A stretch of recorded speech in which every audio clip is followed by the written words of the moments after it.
Olá pessoal, aqui é Guilherme Ornelas Mendes Lobato. Vamos começar mais um vídeo para falar sobre a Ilíada de Homero. É hoje, dia 31 de agosto de 2024, 4h20 da tarde. Estamos na Bellini Pães e Gastronomia, na Asa Sul, em Brasília, na quadra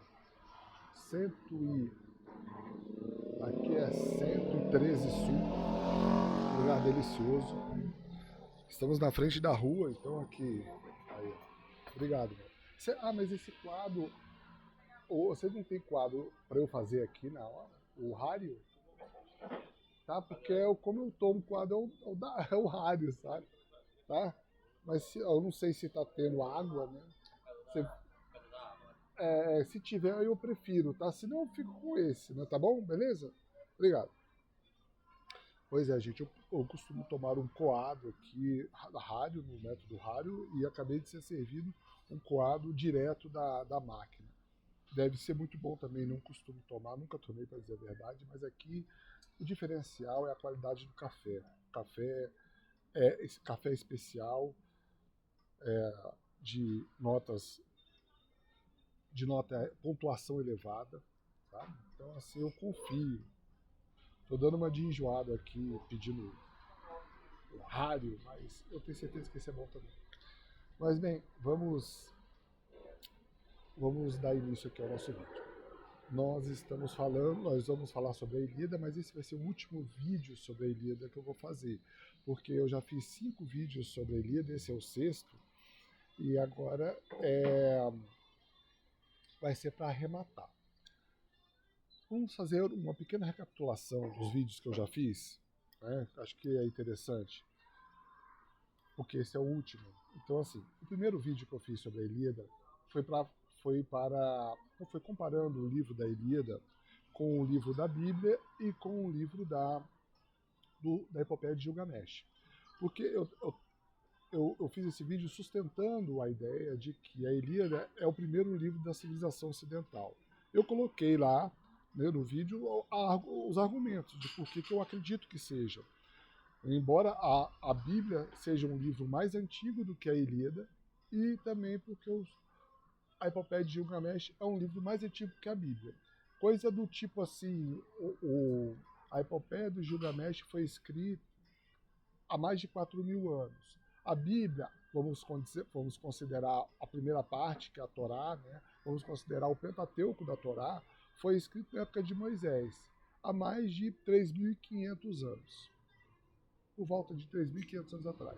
Então, quer dizer, nós temos a Epopeia de Gilgamesh, que foi escrita há mais de 4.000 anos, temos o Pentateuco da Torá, da Bíblia, do Antigo Testamento, que foi escrito há 3.500 anos, mais ou menos isso, e temos a Ilíada, que foi escrita há 2.600 anos. Então, vejam, tendo sido a Ilíada escrita há 2.600 anos, nós temos que a Ilíada é mais recente do que a Bíblia e mais recente do que a Epopeia de Gilgamesh. Mas por que eu acredito que a Ilíada ela vem primeiro na história da literatura ocidental? Por quê? Porque a Ilíada é um livro do Ocidente, é um livro grego. A Grécia é o berço do Ocidente. E ela foi escrita 600 anos antes de Cristo.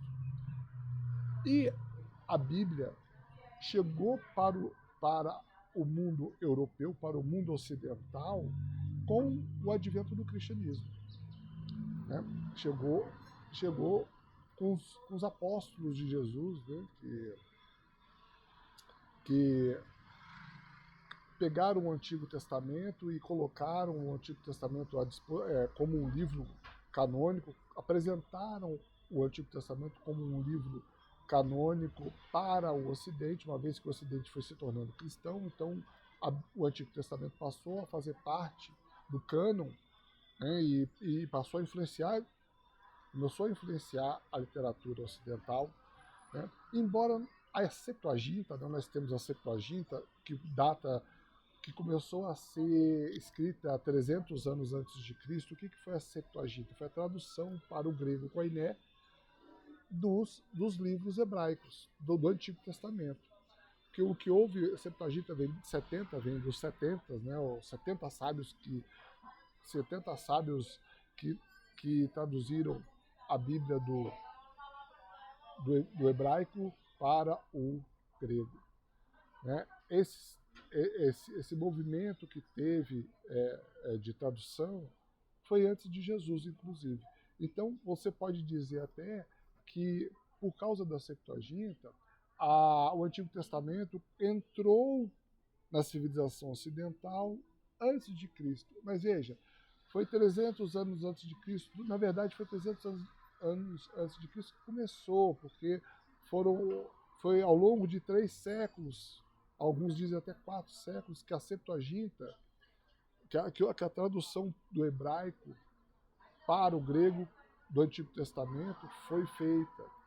Se bem que na primeira geração ali, 300 anos, foi feita a tradução do Pentateuco, que veio primeiro, tal. Mas o Antigo Testamento é mais do que isso. Embora o Pentateuco já seja algo que você pode dizer que entrou na cultura. Eu não diria que entrou na cultura ocidental, porque, a bem da verdade, o Pentateuco, embora mesmo que tenha sido traduzido, veja, ele é um livro sagrado dos hebreus. O povo hebreu vivia fechado. Não era nós já podemos dizer, um povo judeu, né, nessa época, chegando na época de Cristo, 1 século, 2 séculos antes de Cristo, nós já podemos dizer, o povo judeu que vivia lá na Judéia. Então, assim, veja, dizer que, por causa da Septuaginta, a Torá, dizer que o Pentateuco entrou na cultura ocidental, eu acho que isso é exagero. Pode ter sido, sim, houve a tradução, alguns eruditos tiveram, sim, o contato, algumas pessoas, sim, tiveram contato antes de Cristo com o Pentateuco, com o Antigo Testamento, mas isso não foi popular, isso não teve a força que teve como um livro sagrado do Antigo Testamento. Né, que entrou, sim, para o Ocidente durante a Idade Média, até mesmo na Antiguidade, ele foi entrando como livro sagrado, assim como era apontado pelos apóstolos de Jesus. Mas, assim, de toda forma, é posterior à Ilíada, que é escrita pelo próprio povo grego, pelo próprio povo ocidental, 600 anos antes, e que já era uma história conhecida. Né? Então, assim, temos que lembrar que o povo hebreu não era um povo ocidental, eles eram do Oriente Médio, como todos nós sabemos. A religião judaica que deu origem ao cristianismo, vamos dizer assim, ao cristianismo veio do judaísmo, é que nós podemos dizer que é ocidental. Né? O cristianismo, nós podemos dizer que é ocidental. Mas ele já veio de uma religião oriental, do Oriente Médio, que é o judaísmo. Bem, de toda forma, estou aqui apenas dizendo, relembrando, né, recapitulando o que foi o primeiro vídeo da Ilíada. O primeiro vídeo da Ilíada foi isso. O segundo vídeo da Ilíada nós falamos sobre o objeto da Ilíada, né?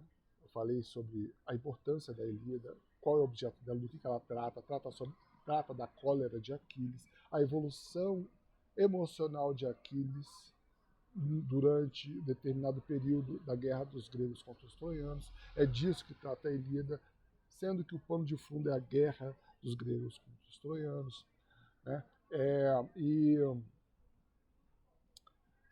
Também falei no segundo vídeo, dei algumas dicas de leitura, expliquei como é que eu faço a leitura da Ilíada. Dei um preâmbulo do livro, né? Falei muito superficialmente.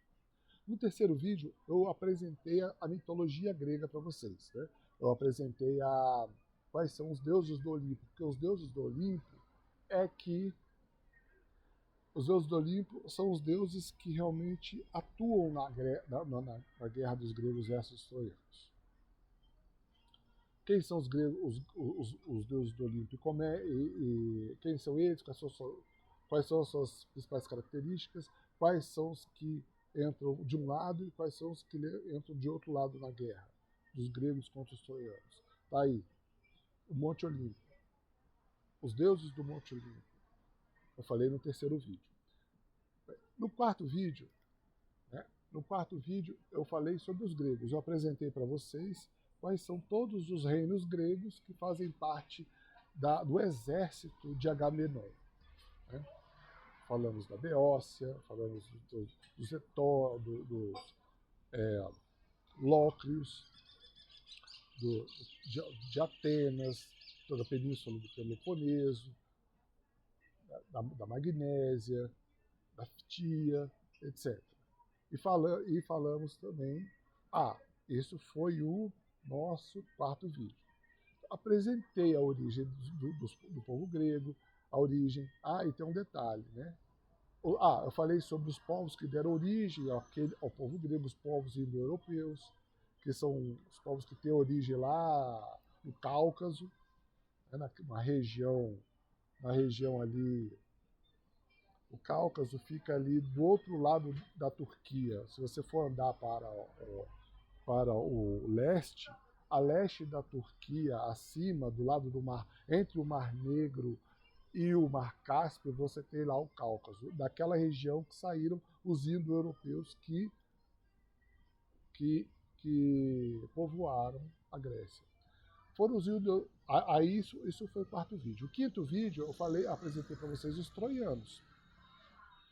Então, os troianos, assim, quem são os troianos? Quais são os reinos ali que foram aliados de Troia? Onde é que fica Troia? Que fica ali no noroeste da Turquia atual. Né? Então, eu apresentei para vocês os povos, quais são os reinos que são aliados lá de Heitor Priâmida. Né? Priâmida, porque é filho de Príamo, da cidade de Ílion, que é a capital de Troia. Então, assim, foi a apresentação dos troianos. E agora nós vamos para o sexto vídeo. O sexto vídeo, ele vai ser, além dessa recapitulação que nós estamos fazendo, vai ser nós vamos falar de uma forma geral. Nós vamos contar a história da Ilíada para vocês, né? Desde o primeiro canto até o 24º. Mas eu não vou aqui ficar contando tudo o que aconteceu de forma enfadonha. Eu vou falar para vocês quais foram os movimentos, quais foram assim, os fatos principais de cada um dos episódios. Porque cada canto é um episódio. São 24 cantos, são 24 episódios. Então, são como se fossem capítulos de um livro. Então, o que houve de principal? É isso que eu vou falar para vocês. Porque senão o vídeo começa a ficar chato também. Né? E o objetivo nosso é apresentar a Ilíada para vocês. Né? Fazer um resumo para que vocês saibam do que se trata. Para quem é mais interessante como um resumo para quem já leu. Né? Se você não leu a Ilíada, vai ter spoiler aqui, mas eu vou contar para você aquilo que é principal de cada um dos cantos. Cada episódio principal de cada canto até o 24º. Acredito que vai ser rápido. Muito bem, gente. Eu fiz uma ligeira pausa para trocar meu café aqui, que eu deixei ele esfriar. Então ele já vai me pedir outro. Então, assim, bem, vamos falar então de cada canto, mas vamos falar só o acontecimento principal de cada episódio, de cada canto. Então lá vai. Eu tenho uma anotação aqui, porque como são 24 cantos, eu quero falar o que é de principal de cada um deles. Bem, no primeiro canto, nós temos o quê? Bem, para falar sobre o primeiro canto, eu tenho que localizar vocês melhor. Vamos localizar da seguinte forma. Tem que dizer para vocês o que aconteceu antes. Aconteceu o seguinte. Havia uma confraternização na Grécia em que os troianos estavam participando dessa confraternização. De amizade e tal. E quando chegou no final da confraternização, os troianos foram para Troia. Só que um príncipe troiano roubou a mulher de um príncipe grego. chamada Helena. Então o que ele fez? Ele roubou a mulher. A Helena era uma mulher linda e maravilhosa, ela era filha de Zeus, então era talvez a mulher mais bonita do mundo na época, que um sedutor, um, um bom vivan lá de Troia, que é chamado Paris, né, filho de Primo, irmão de Heitor, ele roubou a Helena, ele raptou a Helena, mas ele não raptou só a Helena, ele raptou a Helena e as riquezas da Helena, ele levou bens também, encheu o barco dele, né, encheu o anal dele de riquezas dos gregos. E Helena era mulher do Menelau. Menelau era o príncipe de Esparta. E, obrigado, príncipe de Esparta e irmão de Agamenon. Agamenon era príncipe de Micenas. Príncipe de Micenas e, de certa forma, líder de todos os gregos. Ele liderava politicamente a Grécia, de uma forma geral. Mas a Grécia era composta de vários reinos. A organização política da época eram vários reinos, mas eles formavam como que uma confederação, vamos dizer assim. E aí o Agamenon tomou as dores do irmão e falou, não, vamos invadir a Troia, vamos chegar lá e vamos pegar essa mulher de volta, vamos saquear a Troia, vamos roubar de volta tudo, vamos pegar de volta o que eles roubaram da gente e vamos saquear a cidade e levar o que eles têm também, destruição. Essa era a ideia. Só que eles não sabiam exatamente onde ficava a Troia. Eles chegaram no continente troiano, que é a atual Turquia, né, a Anatólia, né, sabe? Então eles chegaram lá e começaram a invadir as cidades que ficavam ali no litoral, perto do litoral. E numa dessas cidades que eles atacaram, eles roubaram assim, eles pegaram, raptaram também, né? Afinal de contas eles destruíram, eles pegavam os bens como despojo de guerra, pegavam as mulheres. E nessas cidades havia mulheres lindas. E uma das mulheres mais belas ficou para quem? Para o Agamenon, que era o rei, que era o chefe de todo o exército grego que estava lá. Outra mulher linda ficou para quem? Para o Aquiles, que era o guerreiro extraordinário do exército grego, né? Certo? Então, assim, o que aconteceu então no primeiro canto? No primeiro canto aconteceu o seguinte: a mulher que ficou para o Agamenon chamava Criseida, porque ela era filha de Crises. E a mulher que ficou com o Aquiles chamava Briseida, porque ela era filha de Brises. Duas mulheres maravilhosas. E aí aconteceu o quê? O primeiro canto é o seguinte: o pai da Criseida, que é Crises, que era um sacerdote de Apolo, ele vai perseguindo a frota grega e alcança os gregos lá onde eles atracaram na costa, perto da planície de Troia. Então o que ele faz? Ele chega junto ali com riquezas e chega para o Agamenon e fala: Agamenon, você ficou com a minha filha, só que eu quero a minha filha de volta, eu trouxe aqui um resgate por ela, eu trouxe aqui muitas riquezas para pagar o resgate, você devolve a minha filha. Eu te imploro, né? Foi isso que disse o Crises, pai da Criseida. Para quem? Para o Agamenon. Ele queria a filha dele de volta. Aí o Agamenon fala: não, coisa nenhuma. Eu peguei, eu roubei, é minha. Não quero saber.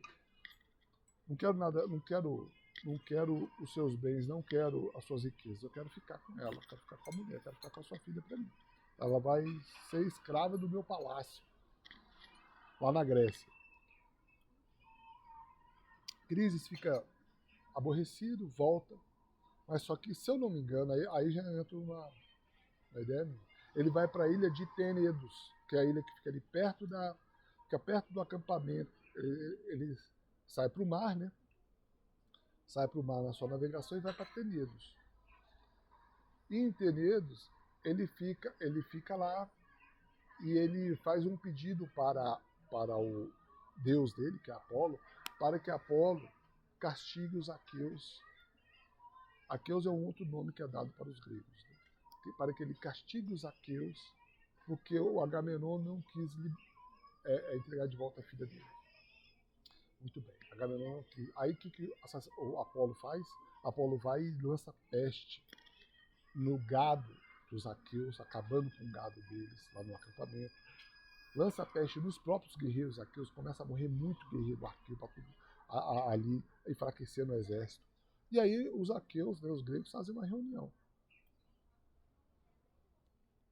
E tem um adivinho lá que fala o seguinte: olha, o problema aqui é o seguinte, vocês despacharam o Crises, que é o pai da Criseida, não deram para ele não devolveram a filha em troca das riquezas que ele trouxe, não aceitaram o resgate, o Agamenon não aceitou o resgate, então ele foi e pediu para que Apolo trouxesse praga para cá, e ele trouxe, vai morrer gente aqui, e só tem um jeito de você resolver esse problema: pega a Criseida, coloca ela num barco e manda ela pro pai dela, sem resgate nenhum, ainda faz uma hecatombe lá, quando você estiver devolvendo, faz sacrifício de gado, faz sacrifício de ovelha, faz sacrifício de boi, do que tiver, né, em homenagem a Apolo. E aí pode ser que sim, que Apolo vá arrefecer e vai fazer parar a praga. E aí o Agamenon ficou aborrecido ali, né? Poxa, você só fala mal de mim, tudo é culpa minha e tal, mas eu vou devolver ela. Eu vou devolver, mas em compensação eu quero ficar com a mulher do Aquiles. Porque o Aquiles é que tinha feito a reunião. E o Aquiles que tinha falado para ele: ô Agamenon, devolve ela para acabar com a praga aqui, com a peste sobre a gente, se é isso que ele quer, se é isso que Apolo quer para ficar tranquilo, para nos dar a paz, né? Aí, aborrecido com Aquiles também, o Agamenon fala: tudo bem, eu vou devolver a minha mulher, mas vou pegar a tua. Veja, quando ele falou isso, aí o Aquiles ficou brabo, né? Não, se você pegar a mim, eu saio da guerra, seu mal, aí, seu miserável. Aí foi aquela baixaria. O Agamenon não quis saber. No outro dia mandou lá os mensageiros buscar lá nas embarcações do Aquiles. Mandou lá pegar a mulher dele, porque agora a mulher dele ia ficar lá com o Agamenon. Aquiles ficou uma arara, né? Ficou pé da vida, falou: vou sair dessa guerra, não quero saber, vocês que se dane. Ou seja, começa a cólera de Aquiles. Qual foi o início da cólera de Aquiles? Que é a história que a deusa canta, né? É a pedido do poeta Homero. Então, a cólera de Aquiles começa aí, com esse atrito que ele tem com Agamenon, porque Agamenon pegou a mulher dele, sendo que Agamenon não podia ter feito isso. Ele tinha que, se ele tinha que devolver a mulher dele, porque por causa da peste, ele não tinha o direito de pegar a mulher dos outros. Ele devolve a mulher dele. Pegar a mulher do outro, você aumentou o problema. Então tá, arrumou esse problema com Aquiles, aqui eu estou fora dessa guerra, vou ficar aqui só assistindo vocês se lascarem, dito e feito. O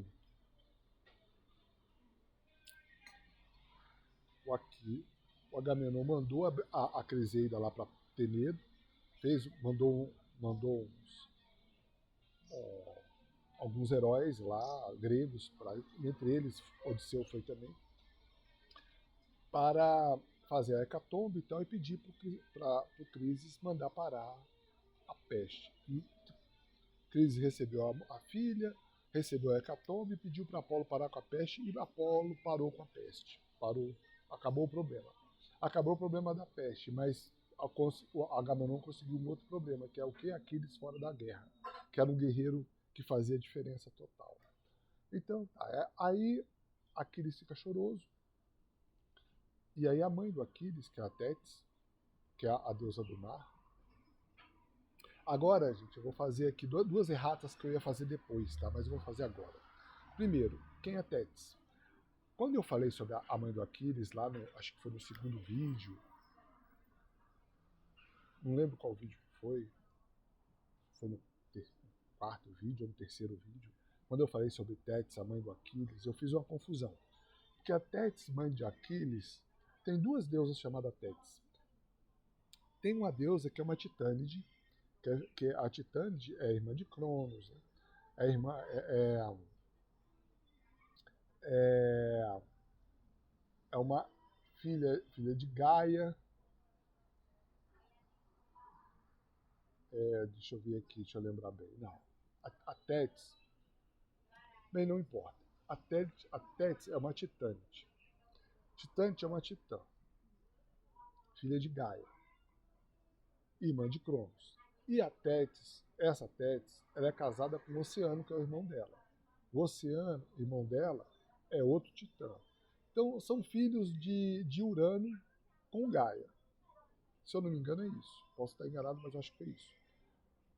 A Tétis, que é uma titânide, que casou-se com seu irmão Oceano, teve filhos e filhas. As filhas dela chamavam-se Oceânides. Uma dessas filhas dela chamava Dóris. A Dóris se casou com o deus do mar Egeu. O deus do mar Egeu é também chamado o Velho do Mar. Por quê? Porque ele é mais antigo do que os titãs. Ele é filho do Ponto com Gaia. E os titãs são filhos de Gaia com Urano. Ponto é o mar. E o Velho do Mar é o filho do Ponto com Gaia. E ele representa o mar Egeu. Vamos dizer assim, seria o deus do mar Egeu. Ele é um deus mais antigo que o oceano. E ele se casou com a filha do oceano, que é a Dóris. Com a filha do oceano, que é a Dóris, ele que é Nereu, casou com a filha do oceano, teve filhos e filhas. E as filhas dele eram conhecidas como Nereides. Então, veja, das Nereides, tinha uma Nereide que chamava Tétis. Então, essa Nereide, que é a mãe de Aquiles, essa Tétis, que é a mãe de Aquiles, é uma Nereide, não é a Titânide. A Titânide é a Tétis, a avó da Tétis Nereide, porque a Titânide é mãe da Dóris, a Dóris é mãe da Tétis, da segunda Tétis. Agora, esse nome Tétis, em português é o mesmo, mas em grego é diferente. Por que é diferente? É mais ou menos isso. Ó. No português, nós não temos o fonema TH. TH é T. No inglês nós temos, como você fala, por exemplo, the. Uma coisa é the, outra coisa é T. Uma coisa é the, outra coisa é T. Então, assim, no grego também existe essa diferença do TH. No português não tem. Então, Tétis, que se escreve diferente, quando você fala da Titânide, da avó da Tétis, que é a mãe do Aquiles, a Tétis, mãe do Aquiles, é uma Nereide. Então, o que acontece? Ela se casou com Peleu, que é um mortal. Então, ela casou e teve um filho que é Aquiles. Mas o que acontece? Eu falei lá no vídeo, acho que no segundo vídeo, eu falei que Tétis, mãe de Aquiles, era a Titânide. Não, não é a Titânide. É a Nereide, que é a neta da Titânide. Então fica essa errata aqui. Outra errata, quando eu falei sobre os gregos, que são também chamados de aqueus. Eles são chamados de aqueus ao longo do livro da Ilíada. Mas por que eles são chamados de aqueus? Eu falei que era uma metonímia porque na península do Peloponeso, ao norte, tem uma região chamada Acaia, ou Aqueia. E os habitantes de Acaia, o natural de Aqueia, é aqueu. Acontece que, depois de ter estudado com mais profundidade, eu cheguei à conclusão de que não é bem assim. Eles são chamados de aqueus por metonímia, mas não exatamente esta metonímia, é outra metonímia. Porque os aqueus foram os primeiros povos que chegaram, os primeiros indo-europeus que chegaram e povoaram a Grécia. Depois vieram os eólios, depois vieram os jônios, depois vieram os dórios, mas os primeiros foram os aqueus. É mais ou menos a mesma coisa do que a gente dizer o seguinte: os portugueses foram os primeiros europeus a chegar no Brasil. Mas depois vieram os italianos, vieram os alemães, vieram os poloneses, vieram até os japoneses, né? Vieram outros povos. Mas inclusive nós falamos a língua portuguesa, porque é a língua do primeiro português, do primeiro europeu que chegou aqui. Então os aqueus são os primeiros povos indo-europeus que chegaram na Grécia. O que é povo indo-europeu? Indo-europeu, indo significa da Índia. Indo-europeus são aqueles povos que saíram da região ali da Índia, meio tem a ver com Índia, né? Mas na verdade eles saíram do Cáucaso. O Cáucaso fica um pouco longe da Índia, fica, como eu disse, acho que eu já disse isso nesse vídeo no início, o Cáucaso fica ali entre o Mar Negro e o Mar Cáspio. Entre o Mar Negro e o Mar Cáspio. Depois que você sobe ali do Irã, você tem alguns países, a Armênia, se não me engano, a Armênia. Eu tenho que lembrar quais são exatamente os países ali do Cáucaso. A Armênia fica nos Balcãs, que é do outro lado. É a Geórgia que fica no Cáucaso. Né? O Azerbaijão fica no Cáucaso. Então, assim, o que a gente tem que deixar claro aqui é o seguinte: os povos indo-europeus, o primeiro povo indo-europeu que chegou lá e que habitou são os aqueus. Então, os gregos são chamados de aqueus de uma forma geral, embora tenha naquela época já os eólios e os jônios. Na época da guerra dos gregos contra os troianos, não tem ainda os dórios vêm no final, vêm depois. Então, os eólios e os jônios nós temos. E temos a predominância etnicamente de quem? De aqueus. Certo? Então, assim, essas eram as duas erratas que eu tinha que dizer para vocês. Mas eu estava falando sobre a crise que o Crises causou ali entre Agamenon e o Aquiles. Então, Aquiles, aborrecido porque Agamenon mandou pegar a Briseida dele e ficou sob posse de Agamenon, ele não quis ir para a guerra. Ele não quis ir para a guerra e ficou choroso. Ele ficou bastante irritado, e a mãe dele, Tétis, nesse ponto que eu ia chegar, a Nereida, Tétis, mulher de Peleu, tanto que o Aquiles é chamado de Aquiles, ele é chamado também de Pelida, porque ele é filho de Peleu. Então, quer dizer, Aquiles, o Pelida, ele estava lá chorando, a mãe dele apareceu do mar. Meu filho, por que você está chorando? Ele falou, o Agamenon zoou comigo, pegou minha mulher, porque o Crises chegou aqui e quis a filha de volta, ele entregou depois da peste, e aí Agamenon não quis saber, pegou a minha mulher, e eu agora não quero mais saber da guerra. E peço a você, mãe, que vá lá para Zeus, chegue para Zeus e peça para Zeus me vingar do Agamenon. A mãe dele falou, pode deixar, meu filho, eu falo com Zeus. E aí foi para Zeus, a mãe dele subiu, falou com Zeus, e falou, Zeus, vinga o meu filho, que Agamenon zoou com ele, pegou a mulher dele, que teve que entregar a própria, né, e pegou a mulher dele, meu filho, que é um grande guerreiro, foi injustiçado.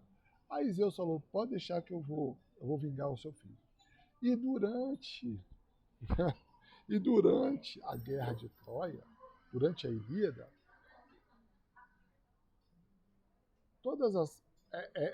os troianos, eles avançam contra os gregos porque Zeus quer que assim seja, para que Aquiles seja vingado. Muitos aqueus morrem, Zeus dá força para os troianos chegarem ali perto de Aquiles, para sair destruindo, até chegar perto de Aquiles, para que quando a guerra chega no Aquiles é que ele vai entrar. Ele e os Mirmidões. Os Mirmidões é o exército próprio do Aquiles, é chamado de Mirmidões.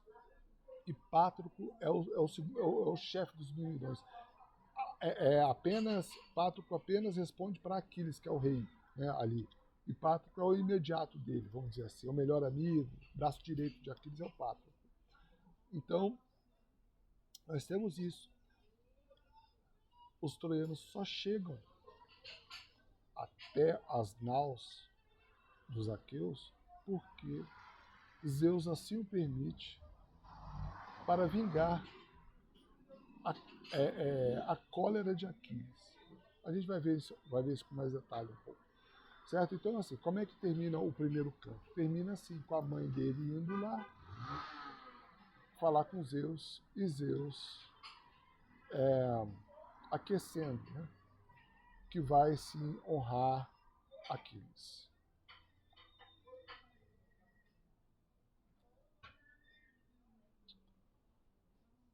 Vamos falar agora sobre o segundo canto.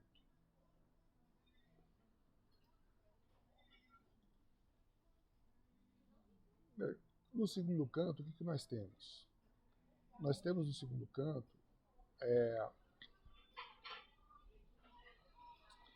o poeta nos apresenta, o poeta nos apresenta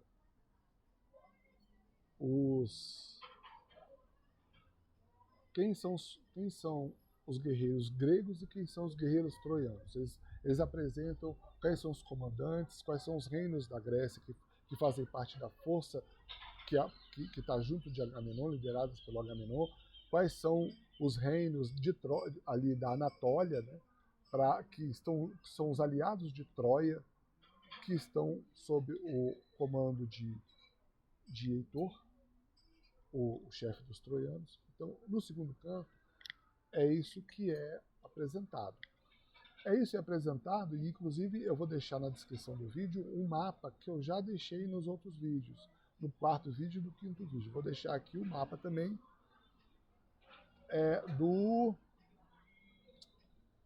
o mapa dos gregos contra os troianos. O mapa da guerra, né, apresentando os principais comandantes e da onde que eles vêm, de qual reino da Grécia que ele vem, de qual reino dos aliados de Troia que eles vêm. Vou deixar no link vou deixar na descrição o link desse mapa, né, vamos dizer assim. Bem, terceiro canto.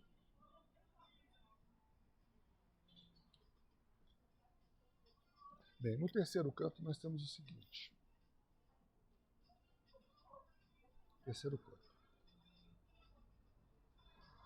Apresentadas as duas partes, eles vão para o embate na planície de Troia. O exército troiano sai de Troia e o exército dos aqueus saem do litoral. E eles se encontram na planície, campo de batalha. E ao se encontrar lá, Paris Alexandre, né? Paris Alexandre, que é o príncipe troiano que fez o rapto da Helena, ele faz um desafio.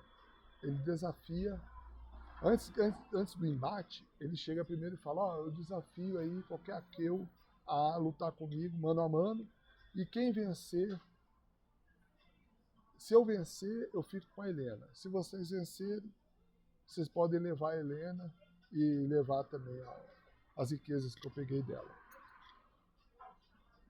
E aí o Heitor, que é o irmão dele, o chefe dos troianos, até louva o irmão, falou, poxa, pelo menos finalmente você falou alguma coisa que presta.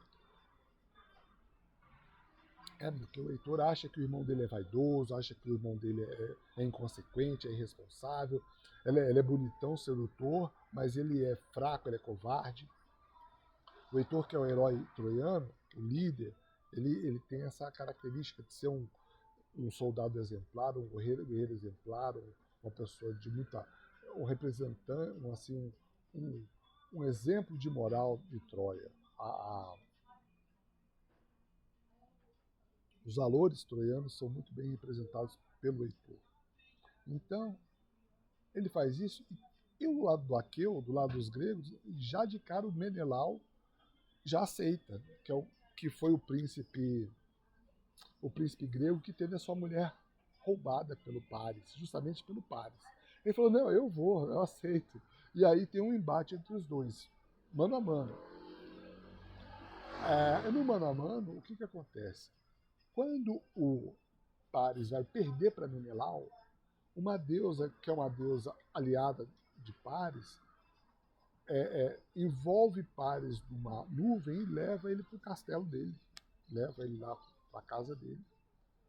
E o Menelau fica procurando, cadê o Paris aqui que estava na minha mão para eu matá-lo? Então tá lá na cama dele, lá deitado, chamando a Helena para um momento de amor e tal, e o Menelau lá procurando no meio dos troianos e ninguém viu, ninguém sabe onde está o Paris.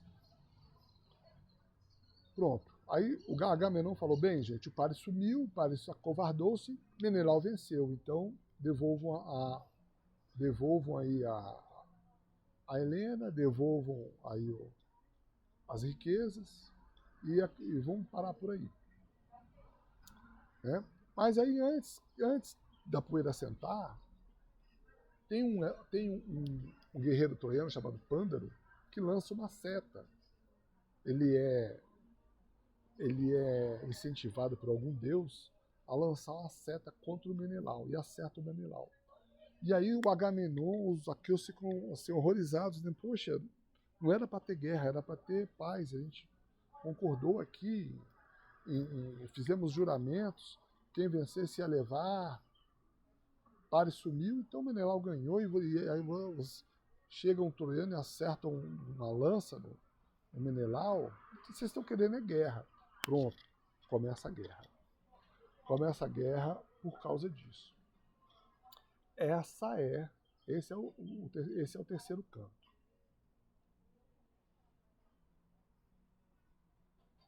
Aliás, eu falei para vocês o terceiro canto e eu emendei o quarto.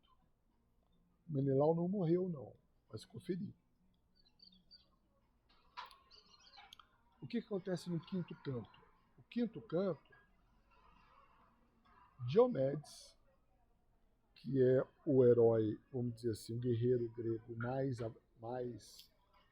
forte dos gregos, tirando Aquiles, mas Aquiles está fora. O Diomedes ele vira alvo do Enéas, que é um dos principais líderes troianos, sendo que Heitor é o maior líder troiano, mas Enéas é um dos mais. E Enéas, ele vai atrás de Diomedes, vai querer vencer, ele vai querer pegar o Diomedes, só que Diomedes quase o mata.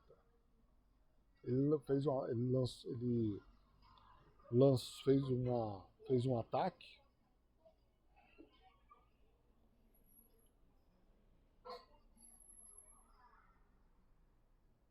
Bem, vamos ver aqui. O que foi que aconteceu?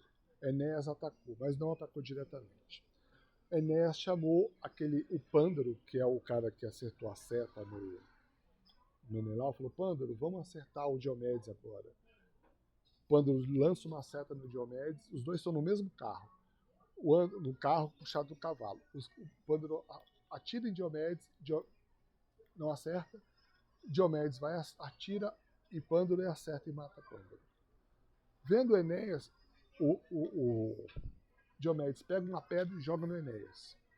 Enéas cai do carro, mas ele é socorrido pela mãe dele, que é a Afrodite. A Afrodite, que tirou Paris e mandou Paris para a casa, é a mesma deusa que é mãe do Enéas, e vai lá e segura o seu filho para que o seu filho não morra, né? Levou uma pedrada do Diomedes.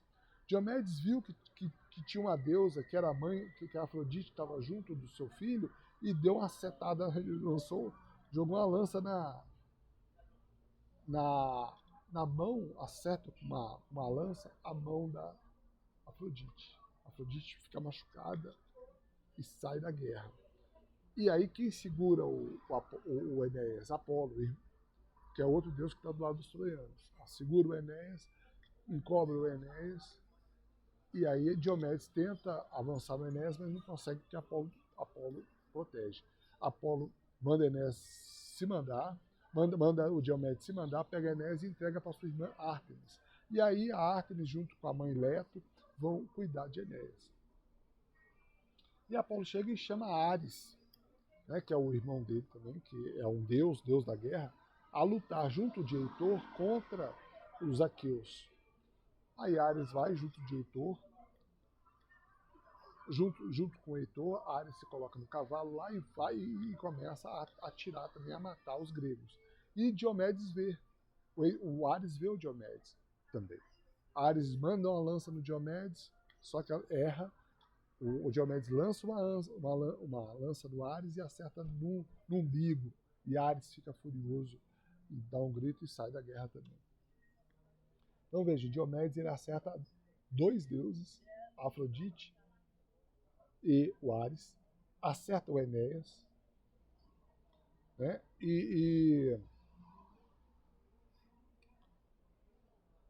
acerta. É isso, acerta dois deuses e acerta o Ares. E acerta o Enéas. Enéas, Ares e Afrodite. Esse é o quinto canto. Então vamos lá. Agora vamos para o sexto canto. O sexto canto, vou dizer para vocês aqui o que acontece. No sexto canto, o que acontece? Um adivinho lá dos guerreiros de Troia, que é irmão do Heitor, irmão do Paris também, ele chama Heleno e ele chega para o Heitor e falou: Heitor, olha, nós estamos precisando que a Atena, a deusa Atena, atue em nosso favor. Porque esse Heleno, ele deve ter percebido que a Atena estava ajudando Diomedes. E ele falou: Heitor, a gente precisa que a Atena fique do nosso lado, pelo menos que ela não nos atrapalhe, que ela não ajude os gregos. Então faz o seguinte, volta lá para Ílion, vai lá para Troia e manda as mulheres de Troia fazer cultos e oferendas à deusa Atena, né, para que nós tenhamos o favor dela. Aí Heitor fala: beleza, vou para Troia. E volta lá para a cidade, vai para Ílion, fala com as mulheres lá, fala com a mãe para organizar com as mulheres lá cultos e oferendas para Atena. Aí ele aproveita e vê lá o irmão dele, né, lá em casa, lá na cama, só se penteando lá na frente do espelho. E ele falou: ô Paris, você não vale nada, hein? Todo mundo se matando lá por sua causa e você aqui se penteando. Aí Paris fala o seguinte: mas eu estou me arrumando para poder voltar à guerra, eu estou aqui justamente para me investir. Eu estava deliberando a respeito, mas eu já tinha me decidido que eu vou voltar. Pode ir que eu vou, ou se quiser me esperar, nós iremos juntos, mas eu já estou me preparando e já estou indo para o campo de batalha. Isso que o Paris falou. Mas aí o Heitor falou: então vai indo que a gente se vê no meio do caminho. E Heitor vai e vai falar com a sua mulher, com seu filho também, faz uma visita para a sua família. E é a última vez que os vê, né? Foi até um momento tocante ali da união, do encontro dele com a mulher dele, com o filho dele. Aí ele se despede e vai e encontra Paris no meio do caminho e os dois voltam para o campo de batalha. O campo de batalha já é o sétimo canto, ó, já estamos avançando. O que acontece nesse sétimo canto?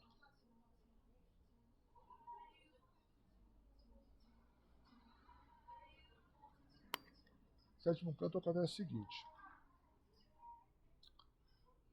Olha, Heitor e Paris estão voltando para o campo de batalha. Isso dá um ânimo para os troianos. Eles animados, eles começam a ter uma certa proeminência na batalha. Eles começam a vencer a batalha. E aí eles tiram um pouco da vantagem dos gregos. Mas aí o que acontece? O Heitor tem uma ideia. Falou: não, peraí, gente, vamos parar a guerra aqui, vamos fazer uma pausa. Vamos fazer o seguinte. Eu estou desafiando, eu pessoalmente, eu vou fazer aquilo que Paris fez. Eu pessoalmente vou desafiar qualquer um dos guerreiros de vocês aí para uma guerra no mano a mano. Aquele que ganhar fica com as armas do vencido, mas tendo que devolver o corpo do vencido para que ele tenha um funeral decente, realizado aí pelo seu próprio povo, né? Então, quer dizer, você fica com as armas, mas você devolve o corpo para o funeral do perdedor. Aí do outro lado, quem que aceita? Tem um guerreiro lá que aceita, que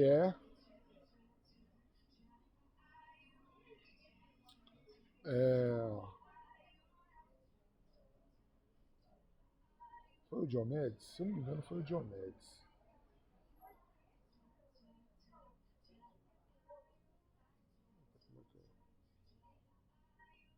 Acho que foi o Diomedes. Não, não foi o Diomedes, não. Foi o Ajax Telamônico. Foi o Ajax Telamônico quem fez essa batalha com o Heitor. Mas aí o que acontece? Eles travam a batalha entre os dois ali, briga individual, luta, corpo a corpo, mano a mano. Durante o dia, chega no final do dia, já está escurecendo, nenhum dos dois ganhou, nenhum dos dois morreu. Eles falam: não, vamos fazer o seguinte, vamos parar por aqui, tá? Vamos trocar presentes, os dois trocam presentes, vai cada um pro seu lado. Aí eles descansam, né? E aí o que acontece? Quando chega de noite, durante a madrugada, o Heitor manda um mensageiro lá para os gregos, para o acampamento dos gregos, para fazer a seguinte proposta de paz. Ó, vamos fazer o seguinte, vamos acabar com a guerra aqui e a gente devolve tudo que a gente roubou, tudo que o Paris roubou lá dos gregos, de vocês, a gente vai devolver e a gente acaba a guerra aqui. A gente só não vai devolver a mulher, porque o Paris gostou da mulher. Aí os gregos falam o seguinte, não, nada disso. A gente vai acabar, a gente não aceita esse tipo de proposta sua, não aceitamos a sua proposta e nós vamos entrar em Ilium e vamos saquear a cidade e queimar tudo. Aí o cara, né, a proposta não foi aceita, ele voltou e falou lá pro Heitor, ó, eles não aceitaram a proposta.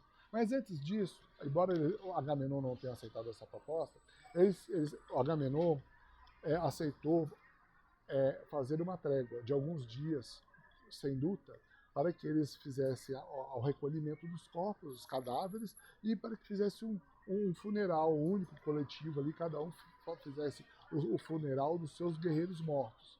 E depois voltaria a guerra. Certo? Então eles fizeram isso. E os aqueus aproveitaram esse momento de... os troianos aceitaram, né? Cada um recolheu os seus cadáveres para fazer a queima, o funeral, e os gregos aproveitaram este momento para fazer o quê? Um muro entre antes do acampamento deles e antes do muro, né? Em relação ao acampamento, depois do muro, né? Para quem chegasse perto do muro, para que os troianos chegassem antes do muro, eles construíram uma vala cheia de pontas, né? de setas lá, de madeira pontiaguda, no fundo da vala, para proteger o acampamento aqueu de qualquer invasão troiana. Então, assim, eles aproveitaram esse tempo para fazer a vala e o muro. Beleza? Pronto. Acabou o canto 7, vai vir o 8º. No oitavo canto,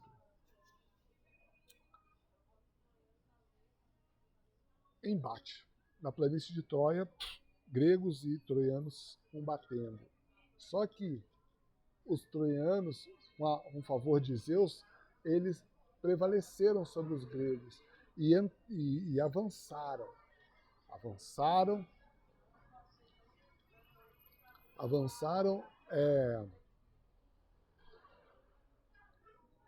chegando perto do acampamento. Esse é o canto 8º. Eles vão chegando próximo às naus, só que eles não chegam a alcançar o acampamento aqueu, os gregos não chegam a alcançar o acampamento aqueu porque escureceu. Esse é o canto 8º. Avanço dos troianos. Canto 9º.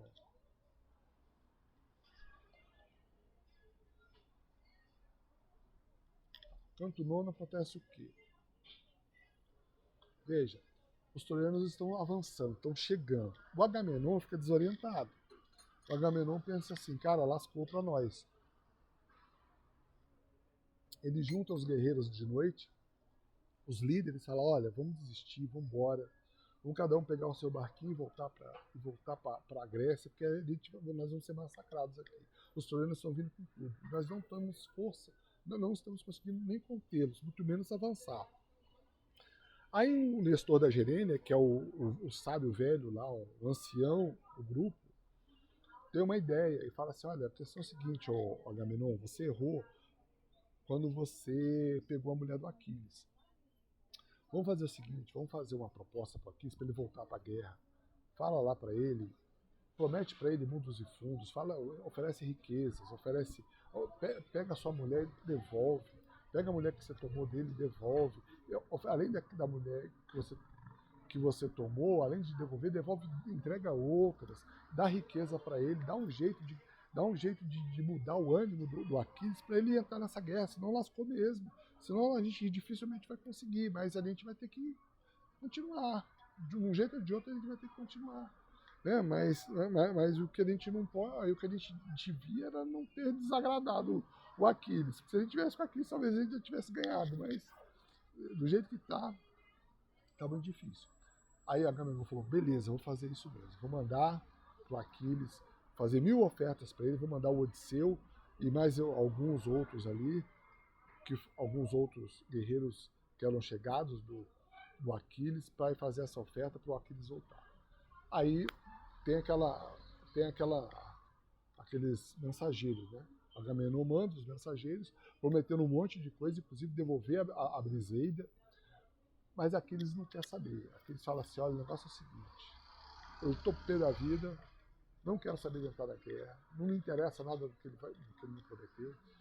Eu vou ficar pensando no seguinte, eu vou deliberar aqui, se eu entro nessa guerra ou não, depois que os troianos chegarem aqui na minha nau, quando eles chegarem aqui perto de mim, quando os troianos chegarem perto de mim, começarem a botar fogo aqui, aí eu vou deliberar se eu vou entrar ou não na guerra.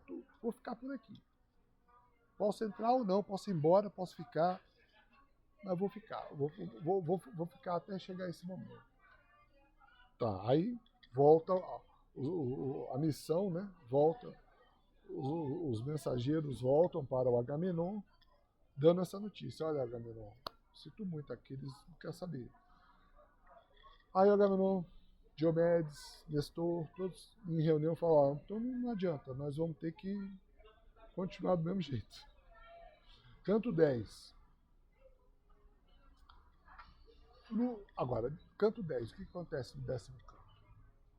No 10º canto, o Agamenon tem uma ideia. Bem, nós não temos o Aquiles com a gente, né? Mas vamos tentar descobrir o que for possível sobre os troianos. Vamos ver se eles vão querer, se eles estão querendo chegar aqui perto, se eles estão querendo botar fogo nas nossas naus, se eles estão querendo ficar por lá mesmo, se eles vão ficar no meio do caminho esperando a gente avançar. Vamos ver quais são os planos deles. Vamos enviar um mensageiro, né, um espião, para ir lá ver. Aí o espião escolhido é Diomedes. Aí Diomedes fala, olha, eu vou, mas não vou sozinho, eu vou com o Odisseu vai comigo. Beleza, aí vai Odisseu e Diomedes espionar os troianos. Só que os troianos têm a mesma ideia, o Heitor tem a mesma ideia. O Heitor, nessa noite, pensa assim, olha, vamos mandar algum guerreiro nosso aqui para ir lá espionar, né, os aqueus, para ver se eles estão vindo para cá, se eles estão indo embora, né, porque eles estão em desvantagem. Aí mandam um guerreiro deles lá, que é fraco, não é um guerreiro muito forte, que é o Dolon, mandam que ele só tem a vantagem de ser alguém que corre muito. Enquanto que o Diomedes e o Odisseu são grandes guerreiros. Aí então sai o Dolon de Troia, lá do acampamento troiano, saem Diomedes e Odisseu do acampamento dos aqueus. E, no meio do caminho, o Diomedes e o Odisseu percebem o Dolon, né, encontram o Dolon, e Dolon começa a fugir, porque o Dolon está sozinho e não é um guerreiro muito bom, né? Não é muito perigoso, mas o Odisseu e o Diomedes são. Aí Diomedes acabam cercando o Dolon e agarram, capturam o Dolon. E falam assim, ó, Dolon, nós estamos...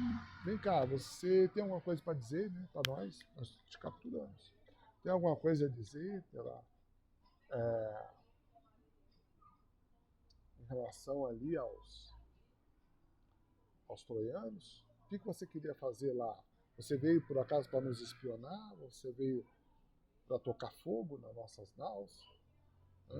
Aí o Dolon se acovarda, chora, entrega tudo, fala que tem uns Trácios lá, que é o acampamento dos Trácios, que os Trácios são um dos aliados dos troianos, e que ali fica sem sentinela, porque eles estão mais... eles são aliados, mas eles não se preocupam muito com os sentinelas, porque eles não entram na guerra diretamente. Eles deixam que os troianos cuidem da vigília noturna. Eles não são muito cuidadosos. E que o Odisseu e o Diomedes podia ter alguma vantagem chegando por meio deles lá. Eles têm muitas riquezas e tal. Aí depois de falar isso, o Dolon pensa que vai ser poupado da morte, mas não é. O Odisseu acaba decapitando, ele e o Diomedes acaba decapitando o Dolon, e eles vão lá para os Trácios, para o acampamento troiano, exatamente onde ficam os Trácios.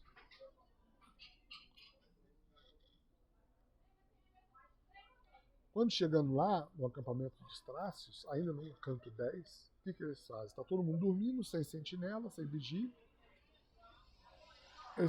Eles têm assim, cavalos lindos, maravilhosos. Diomedes e Odisseu roubam os cavalos e matam alguns dos guerreiros que estão dormindo. Pegam os cavalos e vão. E chegam voltam, né? Ainda de noite, antes do raiar do dia, eles voltam para o acampamento aqueu como vitoriosos. Contam a história e tal. Bom, terminou o canto 10. Canto 11. O canto 11 começa com um grito de guerra dos dois lados. Grito de guerra no meio do campo de batalha. E depois desse grito de guerra, veja, como Diomedes e o Odisseu roubaram cavalos dos Trácios, os aqueus estão com a moral elevada. E eles prevalecem. Agamenon vai à frente e prevalece contra os troianos. Aí chega um dos deuses do Monte Olimpo e fala assim para Heitor: Heitor, ó, você fica de fora da batalha enquanto o Agamenon estiver liderando, estiver em campo de batalha, você fica longe. Manda os seus guerreiros irem, mas fica longe do campo de batalha. Se eu não me engano, foi Apolo que falou isso para o Heitor. Mas quando o Agamenon for atingido e sair, você vai com tudo contra os aqueus. Beleza. Aí o Heitor fica na retaguarda. Agamenon está vindo com tudo contra os troianos, está tendo proeminência. Tem uma hora que ele é atingido e sai da batalha. Aí o Heitor, oba, então agora a gente vai aproveitar. E aproveita, junta o grupo, fala para os troianos: olha, o Agamenon, que é o líder deles, está ferido, agora é a nossa hora de aproveitar e ir para cima. Aí eles vão para cima. Agamenon volta e pronto. Aí, né, nesse avanço troiano, Diomedes é ferido, Eurípilo é ferido, Macaon é ferido, Odisseu é ferido, e eles realmente vão chegando perto do acampamento aqueu de novo. E aí, quando no final do canto 11, Macaon está chegando, sendo trazido, né, por um carro, vai chegando ao acampamento dos aqueus e o Aquiles vê, ele consegue avistar Macaon chegando da batalha e começa a pensar: poxa, será que aquele ali é Macaon e ele está ferido? E aí, com esse pensamento, o Aquiles chama o Pátroclo, fala: Pátroclo, corre lá nas naus do Nestor, pergunta para ele se é Macaon que está ferido, que está chegando. Aí o Pátroclo fala: beleza, vou lá. Aí o Pátroclo vai lá para perguntar, para ver se é Macaon que está chegando e voltar para dizer para Aquiles se é ou se não é. Bom, canto 11 foi isso. Canto 12.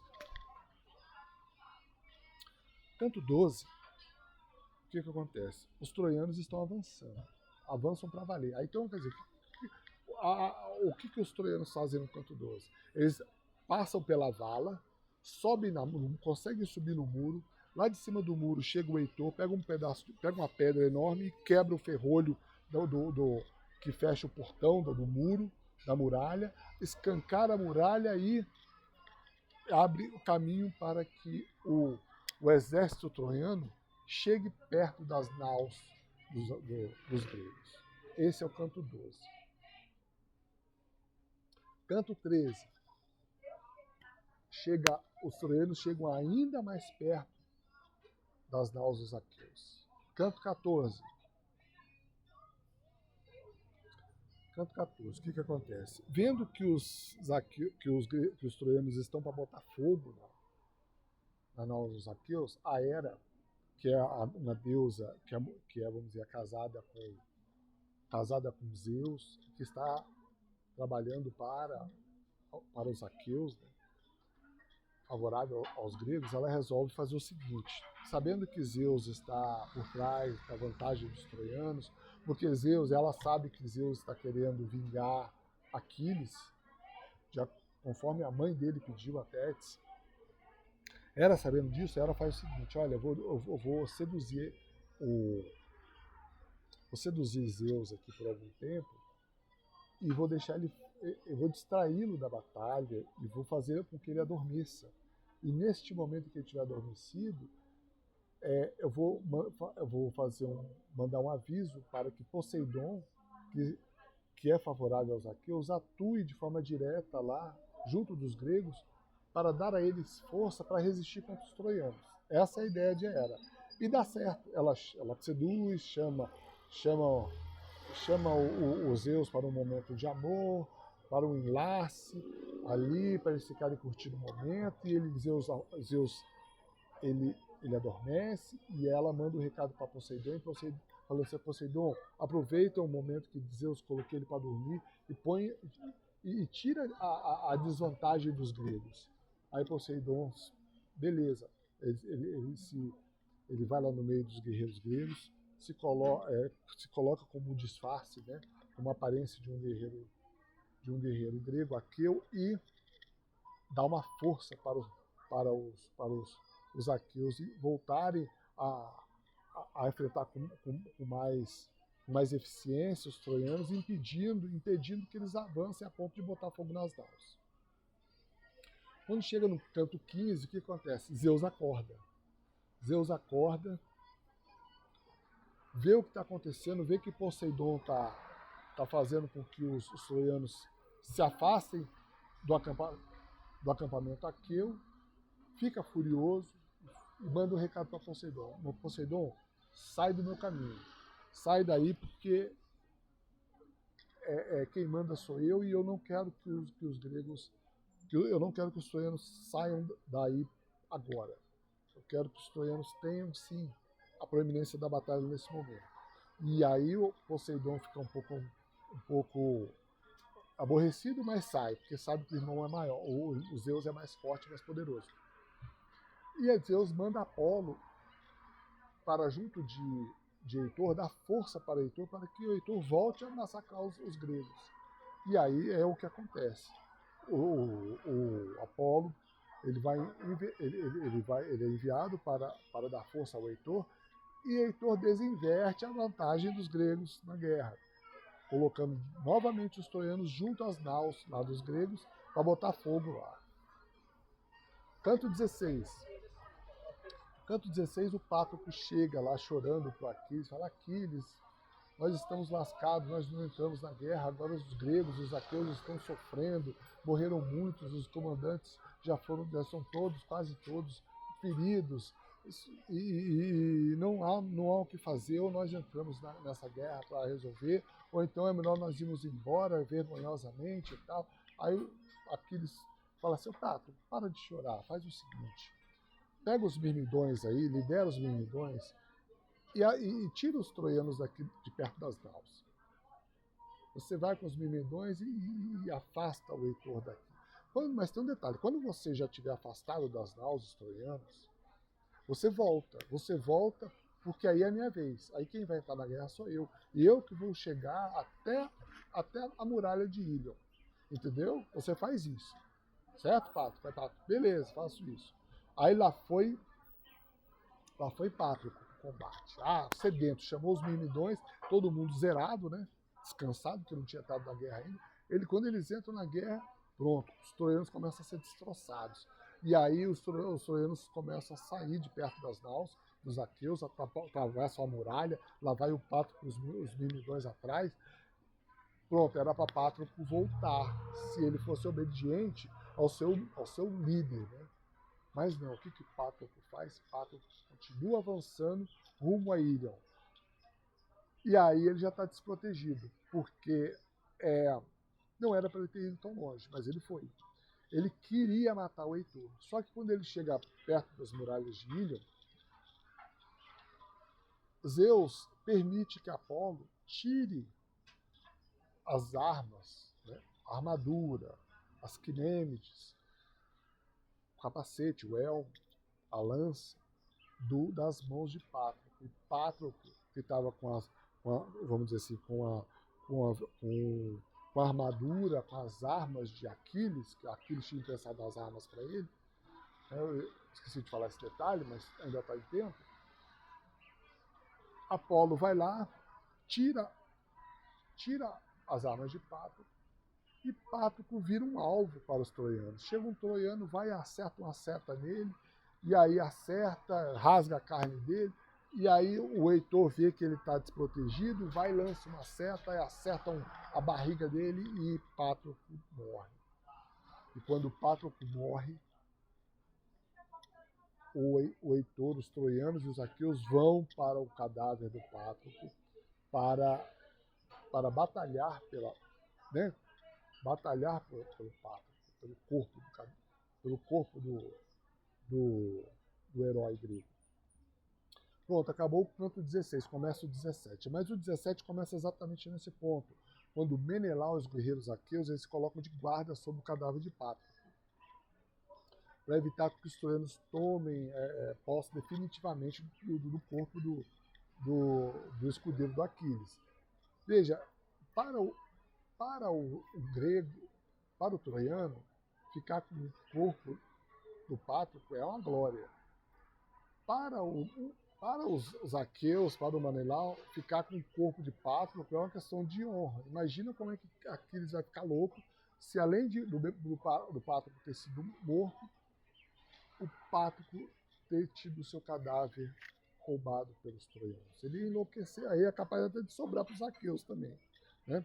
Então ficou aquela guerra ali pelo corpo de Pátroclo, sendo que as armas de Pátroclo, né, vamos dizer assim, armaduras, quinemes, o elmo, né, o escudo já tenha sido roubado pelo Heitor, e o Heitor pegou e falou assim, olha, entregou para um assistente dele, ele falou, vamos levar para Troia, leva para Troia a armadura de Pátroclo, porque essa armadura era do Aquiles e vai ser um prêmio nosso lá. Deixa lá. Agora, e ficaram ali competindo pelo corpo, né? Pelo cadáver do Pátroclo. Esse foi o canto 17. Canto 18. No canto 18, o Menelau chama o filho de Nestor, que é Antíloco, que é um guerreiro importante, fala, Antíloco, olha, a questão é a seguinte, morreu o Pátroclo. Vai lá e dá esse recado lá para o Aquiles, que o camarada dele morreu aqui em combate. Aí Antíloco, logo eu, né? Lá vou eu, né? Lá foi o Antíloco contar para Aquiles que o Pátroclo morreu. Ao chegar perto de Aquiles, o Aquiles já percebe que ele chega chorando, né? E fala, será que Pátroclo morreu? Né? Já está com essa suspeita. Aí Antíloco vai lá e fala, olha, Aquiles, Pátroclo morreu pela lança de Heitor. Pronto, Aquiles pega o cabelo, começa a arrancar os cabelos da cabeça, começa a ficar desesperado, falando que vai matar o Heitor, e aí o Antíloco segura ele para ele não se ferir com a própria lança, né? É um desespero total do Aquiles. E aí ele fica lá, chorando, né, porque o amigo amado dele, queridíssimo amigo dele, faleceu. Ele fica lá chorando e a mãe dele aparece. Ô meu filho, por que você está chorando? Aí ele fala, mamãe, mataram o Pátroclo, meu amigo querido, e agora eu quero matar o Heitor e tal. Eu vou entrar, nem que eu morra, eu quero voltar para essa guerra, agora eu quero entrar nessa guerra de qualquer jeito. Aí a Tétis fala assim, meu filho, faz o seguinte, pode voltar para a guerra, volta para a guerra, mas não volta ainda não. Espera eu voltar que eu vou pedir para o Hefesto fazer uma armadura nova para você, uma armadura invencível. Tá? Espera aqui que amanhã eu volto.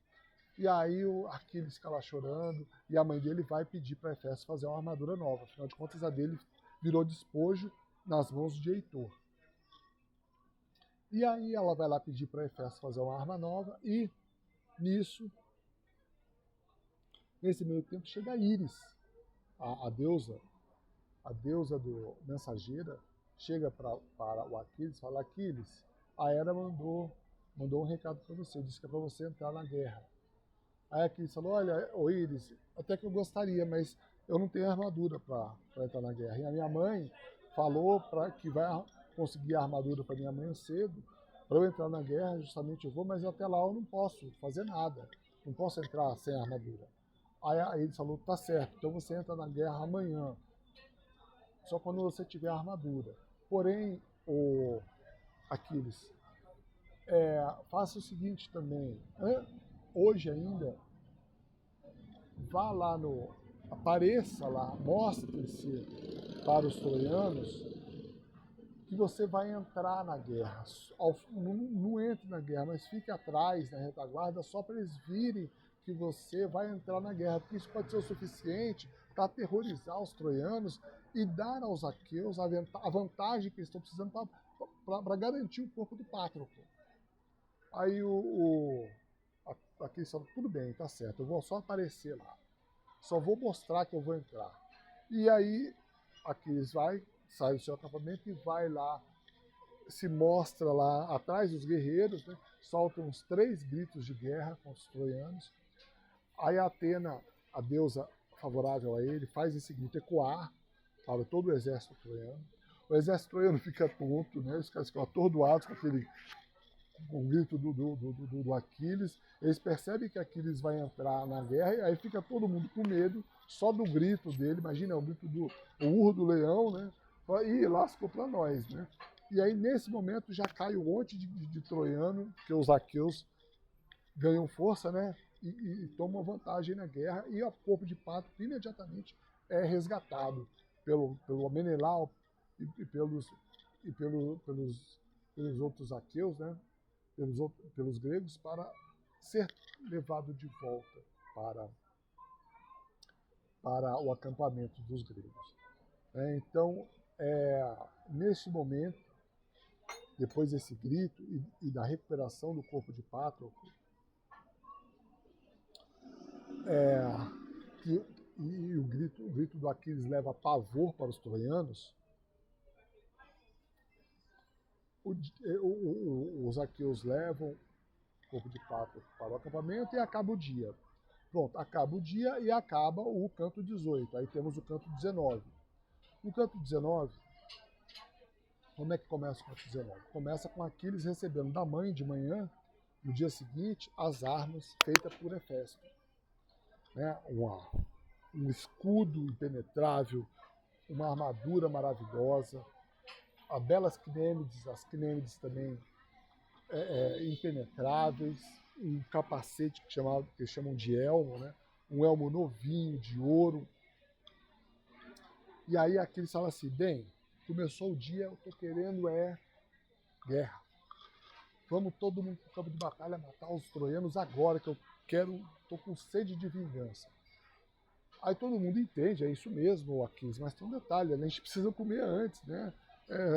Saco vazio não para em pé, né? Aí o Aquiles fala, não tem nada disso, eu quero ir no jejum. Aí o Odisseu fala, tudo bem, você pode ir no jejum, né? Mas deixa a gente comer, porque nós não temos condições de ir para a guerra sem estar bem alimentado, porque a gente precisa de força. Né? Aqui eles falam, tá bom, eu não vou comer nada, eu quero ir no jejum mesmo, e tal, mas vocês podem comer aí. Aí então os gregos têm uma farta refeição logo no início do dia, vai para a guerra, depois de comer, eles vestem as suas armaduras e pronto, junto com Aquiles vai no jejum mesmo, mas o interessante é que Zeus manda Atena deitar ambrosia e néctar no peito de Aquiles para que ele não desfaleça, né? Para que ele não desfaleça de fraqueza, porque ele foi sem se alimentar, ele foi no jejum. E aí ele é alimentado, vamos dizer assim, de néctar e âmbar, né? De ambrosia dos deuses. Certo, aí pronto. Canto 19. É isso aí. Canto 20. Canto 20. Pronto, Aquiles já está em combate. Começa o combate com Aquiles entrando no campo de guerra. Aí começa a matar troiano à torta direita. Mas Enéas é o primeiro troiano a querer enfrentar o Aquiles. Mas Enéas vai enfrentar o Aquiles vai matar o Enéas é salvo por Poseidon. Porque Poseidon, embora esteja atuando a favor dos aqueus e contra os troianos, ele sabe que Enéas é uma pessoa que existe uma profecia de que Enéas daquela época já, havia uma profecia interessante isso, que Enéas ele deveria ser poupado porque ele iria dar origem a um outro povo, após a destruição de Ídon. Né? Engraçado eles terem o conhecimento do fato histórico posterior, porque Enéas realmente ele foge, ele dá origem ao povo, vamos dizer assim, ele dá origem à cidade de Roma. Os descendentes de Enéas, Rômulo e Remo são descendentes de Enéas, que fundam a cidade de Roma. É interessante que Poseidon ele age protegendo Enéas antes da existência de Roma, falando que Enéas iria ser o precursor de uma cidade no futuro que iria dar continuidade à herança de Dárdano. Né? Dárdano é um antecessor de Troia, né? Assim, seria o pai de Troia lá atrás, né?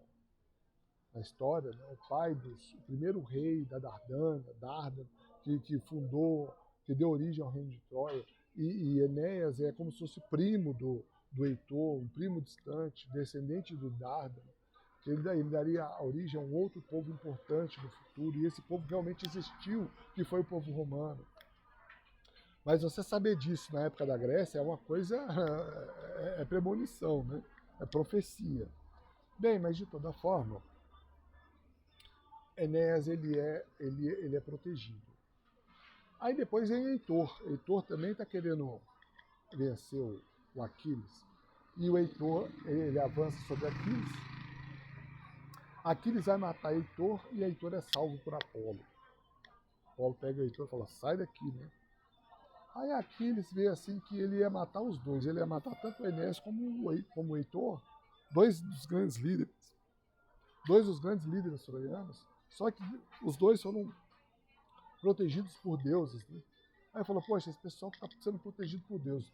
Mas eu vou matar os anônimos aqui. Sai matando anônimo para tudo que é lado. Os guerreiros fugindo dele e ele chacinando. Acaba o canto 20, começa o 21. No canto 21, o que acontece?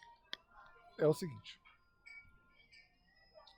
De tanto matar troiano, o rio Xantos, também chamado de Escamando, ele fica cheio de cadáver boiando. E o próprio deus rio, ele fica furioso com Aquiles. Primeiro que ele torce para os troianos, o deus rio torce para os troianos. Segundo que o Aquiles está entupindo o rio de cadáver. Aí ele fala, não, vou perseguir o Aquiles. Aí o deus rio, começa a querer afundar o Aquiles. E olha aquilo ali e fala assim, poxa, o rio, o deus Xanto está querendo destruir, está querendo matar o Aquiles. E ela chama o Hefesto, fala, Hefesto, vai lá, resolve isso com o deus Xanto lá. Põe o deus Xanto fora da jogada para ele não matar o Aquiles. E aí o Hefesto chega lá, desce do Olimpo e esquenta as águas do Xanto até ferver. E o Xanto fica, me livra disso, Hefesto, para com isso. Aí o Hefesto fala assim, olha, estou aquecendo aqui, mas se você quiser que eu pare de aquecer, você fala com Hera. Aí o deus Rio fala com Hera, assim, Hera, pede para o Hefesto parar. Eu saio da guerra, eu paro de incomodar o Aquiles. Beleza, estou combinado. Então, você para de incomodar o Aquiles e o Hefesto para de te aquecer. Ah, tudo bem. Aí pronto, para. E o Aquiles para de ser perseguido. Mas, embora ele pare de ser perseguido, para descansar um pouquinho, né? Já chega o Apolo disfarçado de guerreiro troiano, fica ali, fica fica mexendo com Aquiles, né? Fica insultando o Aquiles para que o Aquiles o persiga. E Aquiles começa a perseguir o guerreiro troiano. Ele não se dá conta de que ele está perseguindo o deus Apolo, que tá transfigurado ali, né? Deus Apolo está disfarçado no guerreiro troiano, justamente para que os troianos fiquem livres da lança de Aquiles por algum tempo, para que eles fiquem livres para poder fugir para Troia, para dentro das muralhas de Ídolo, né? Sabe? Para que eles passem pelo portão e se salvem, porque senão Aquiles ia matar todo mundo ali. E aí, enquanto eles estão fugindo, Aquiles está perseguindo o fantasma lá, né? Está perseguindo o deus Apolo, que anda disfarçado de um guerreiro troiano que fica provocando Aquiles. Bem, esse é o canto 21.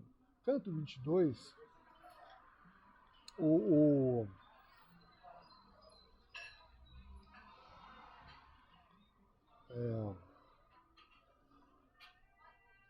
esse é o canto 21. Canto 22, o que acontece? O Apolo chega e fala: oi, Aquiles, eu sou um deus, você não vai conseguir me matar. Eu só fiz isso para ganhar tempo, para os troianos ganharem tempo, viu? Tchau, tchau. Aí ele sobe pro Olimpo e o Aquiles fica injuriado, né? Falando assim: poxa, se você não fosse um deus, eu me vingaria de você, né? Falando para Apolo. Mas aí o que acontece? No canto 22, o Aquiles vai chegando perto de Ílion, da muralha de Ílion, e os guerreiros dentro da muralha.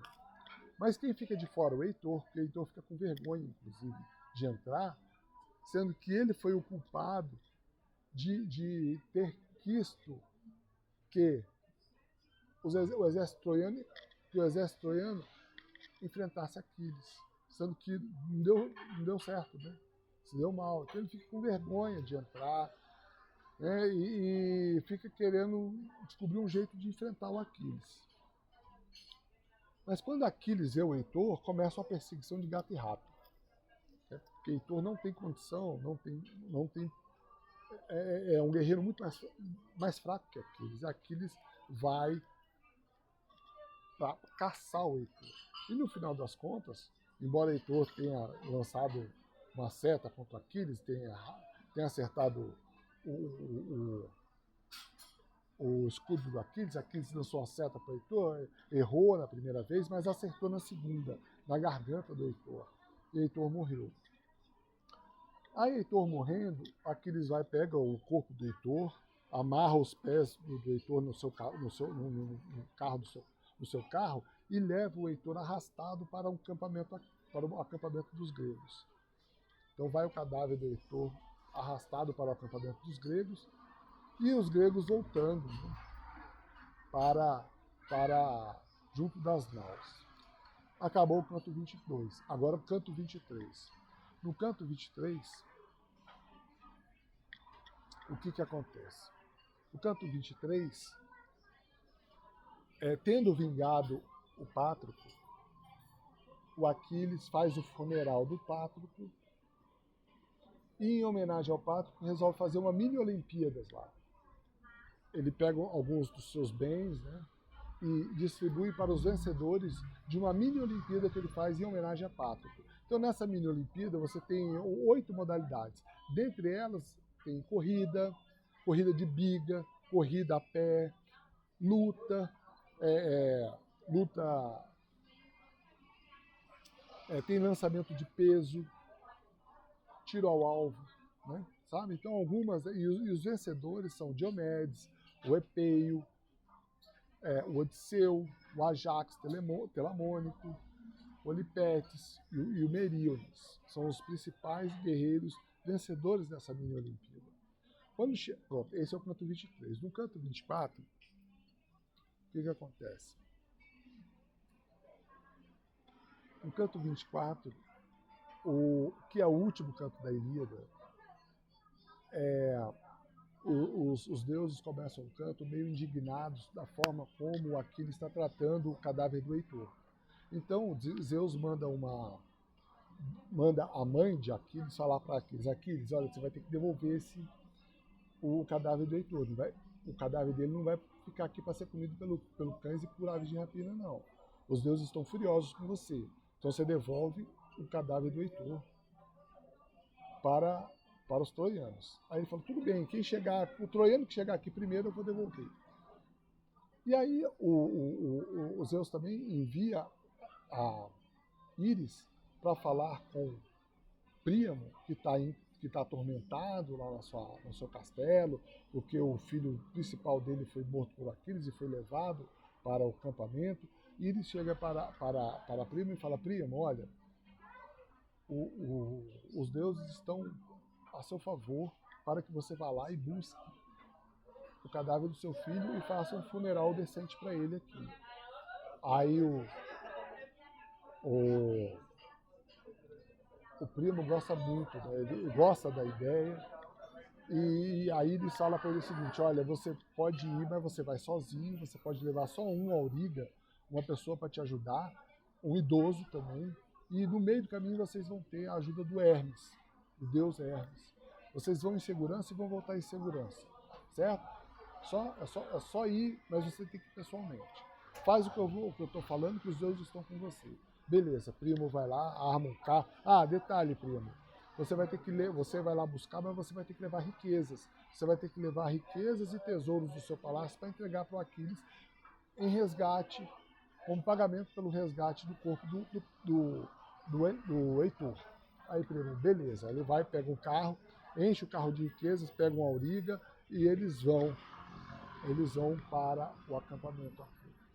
No meio do caminho desce o Hermes, disfarçado lá de um príncipe grego, e acompanha Príamo até Príamo chegar perto de Aquiles.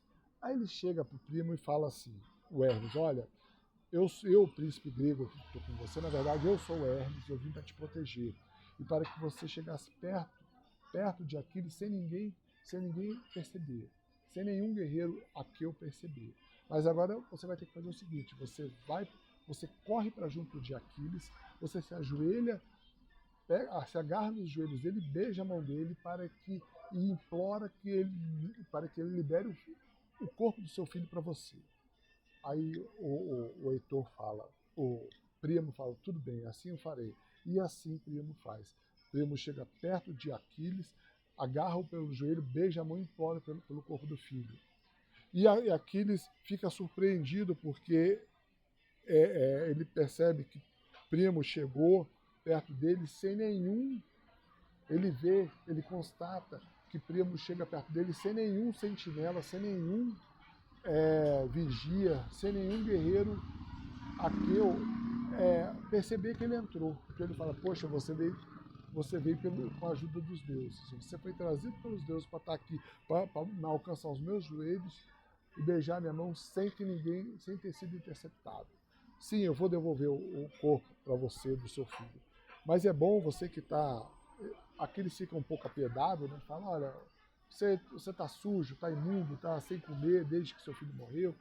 Eu vou devolver o corpo do seu filho, só que você acha que é bom você tomar uma boa de uma refeição e descansar.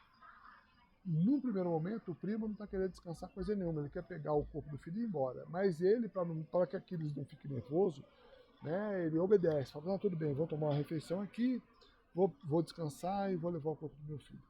Só que no meio da madrugada, chega o Hermes, chega para Príamo e fala: Príamo, acorda.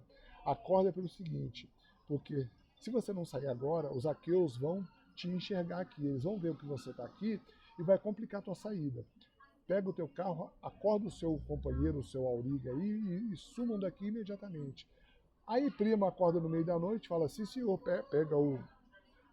acorda o seu auriga, pega do carro e volta para Ilion, antes que qualquer aqueu o veja. E quando ele chega perto das portas de Ilion, as portas são abertas os troianos o reconhecem, o seu carro abre a porta e ele chega. Detalhe, que eu esqueci de falar. Quando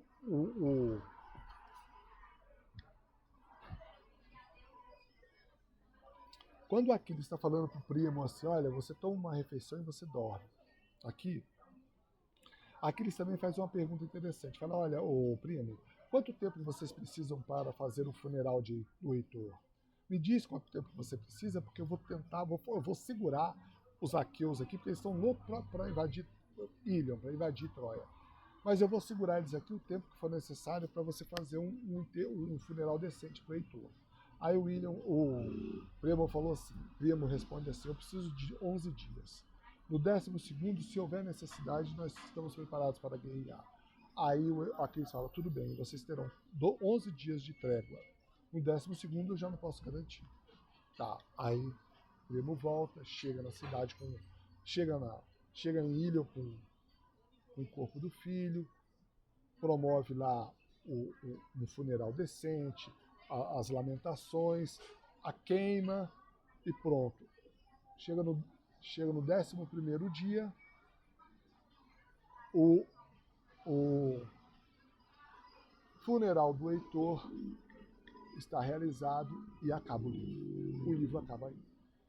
Ah, mas tem continuação? Tem. A continuação é a Odisseia. A Odisseia é o livro que nós vamos ler a partir de agora, né? Nós vamos abrir. Eu já li esse livro já há uns 20 anos, mas eu vou ler de novo a Odisseia. Vou ler de novo a primeira vez, aquilo que eu fiz com a Ilíada. Vou ler a primeira vez, vou ler a segunda vez. Na segunda vez eu vou fazer um resumo. E depois que o resumo estiver pronto, a segunda leitura estiver pronta, eu vou fazer o roteiro do nosso vídeo aqui. E nós teremos um vídeo sobre a Odisseia. Contando a história da Odisseia, que é a continuação da Ilíada, certo? Então, gente, é isso aí. Então, o que nós podemos ver aqui? Uma questão. A Ilíada é a história da cólera de Aquiles. Então, mas nós vamos ver onde é que essa história começa e termina. Vamos ver o seguinte. Nós constatamos que a cólera de Aquiles ela tem 2 pontos altos. Né? Primeiro ponto alto, quando o Aquiles tem a sua mulher roubada, tomada pelo Agamenon, a Briseida. Pronto. A cólera dele vai lá em cima, ele não quer entrar na luta. Mas aí ele vai arrefecendo, e quando os troianos chegam perto das naus dele, ele libera o Pátroco para combater o Heitor e os troianos até afastar os troianos da nau.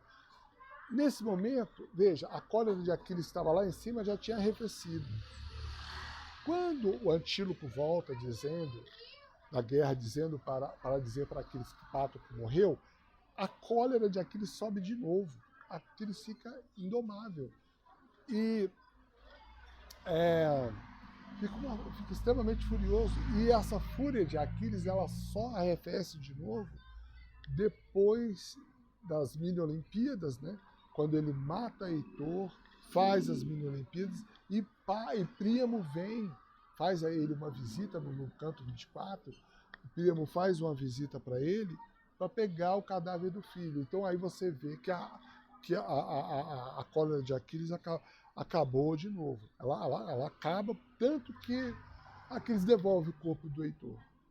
Sabe? Então, quer dizer, são dois momentos da cólera de Aquiles. Ela sobe quando Agamenon toma a Briseida dele. E depois ela arrefece quando o Pátroco choroso é enviado para entrar na guerra. Depois a cólera de Aquiles sobe de novo quando ele sabe que o Pátroco é morto, e arrefece de novo quando ele entrega o corpo de Heitor para Príamo. Né? Então essa ondulação é a história da cólera de Aquiles, é a história da Ilíada. Então nós nos vemos no próximo livro, Odisseia. Um abraço a todos.